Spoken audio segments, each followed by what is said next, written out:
ടെറസിൻ്റെ മണ്ടയിലുള്ള ഒരു തക്കാളി കൃഷിയെക്കുറിച്ചാണ് നിങ്ങളെ ഞാൻ പരിചയപ്പെടുത്തുന്നത്. ഇത് കണ്ടോ, ഞാൻ കുറച്ച് നാളായതേ ഉള്ളൂ തക്കാളി വെച്ചിട്ട്. ഇതിനെല്ലാം വേണ്ട പൂവൊക്കെ ആയി. ഇനിയിപ്പം തക്കാളിക്ക് വില കൂടാൻ പോവാണ്. ഇപ്പോഴത്തന്നെ ഏകദേശം 80 രൂപയോളം ഉണ്ട്. ഇനി നമ്മൾ വില കൂടിയതിന് ശേഷം നമ്മൾക്ക് തക്കാളി വിലയ്ക്ക് മേടിക്കേണ്ട ആവശ്യം വരില്ല. ഏകദേശം 1 മാസത്തിനകം നമ്മൾക്ക് ഇവിടെ തക്കാളി പറിക്കാവുന്ന രീതിയിലായി. 1 മാസം വേണ്ട, അതിന് മുമ്പ് ഇത് കണ്ടോ, ഇതെല്ലാം പൂവുണ്ട്. ഇത് കണ്ടോ, കായൊക്കെ ആയിക്കൊണ്ടിരിക്കുകയാണ്. ഇതുപോലെ ചെറിയ ചെറിയ കായ്കൾ ഉണ്ടാകുന്നുണ്ട്. ഇത് വളം ഇട്ടിരിക്കുകയാണ്. ഇതിന് മേൽ വളമെന്ന് പറയുന്നത് ഇട്ടിരിക്കുന്നത് നമ്മുടെ വീട്ടിലെ കമ്പോസ്റ്റ് വളമാണ്, അല്ലാതെ വളമൊന്നും ഇട്ടിട്ടില്ല. പിന്നെ ശകലം ജൈവവളം മേടിച്ചു ഇട്ടു. ഇപ്പോൾ നമുക്ക് എല്ലാവർക്കും വീട്ടിൽ തന്നെ വേണമെങ്കിൽ ഇതുപോലെ ചെടിച്ചട്ടിയിൽ കൃഷി ചെയ്യാവുന്നതാണ്. ഇതുപോലെ ചെടിച്ചട്ടി ചെയ്താൽ അത്യാവശ്യം വെള്ളം ഒഴിക്കുക.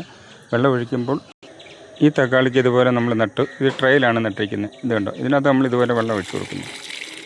വെള്ളം ഒഴിക്കുന്നു. ഈ വെള്ളം താത്താണ് ഒഴിക്കേണ്ടത്. ഇപ്പോൾ എല്ലാവരെയും കാണിക്കാൻ വേണ്ടി ഒഴിക്കുകയാണ്. താത്ത് ഒഴിച്ചു കഴിഞ്ഞാൽ ഈ വെള്ളം നേരെ ഈ ട്രെയിൽ വന്ന് വീഴും. ഇത് കണ്ടോ, ഈ ട്രെയിൽ വീഴുകയാണ്.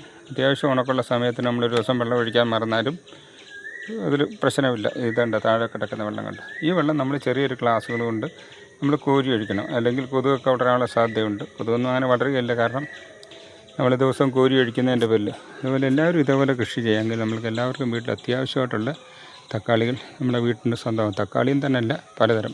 ഇതുകൊണ്ട് ഇപ്പോഴാണ് ഞാനിത് കണ്ടത്. കണ്ടോ, ഒരു വലിയ തക്കാളി കഴിക്കുന്നുണ്ടോ, ഇതിനിടയിലോട്ടുണ്ടോ വലിയൊരു തക്കാളി ഉണ്ടോ. ഇതുപോലുള്ള തക്കാളി നമ്മുടെ തമിഴ്നാട്ടിൽ നിന്നുള്ള ഭക്ഷണങ്ങൾ മേടിച്ച് കഴിക്കുന്നതിനേക്കാളും നല്ലതാണല്ലോ ഇതുപോലെ നമ്മൾ വീട്ടിൽ തന്നെ ഉണ്ടാക്കിയെടുക്കുന്നത്. അതുകൊണ്ട് എല്ലാവരും ഇതുപോലെ കൃഷിയൊക്കെ ചെയ്യുക.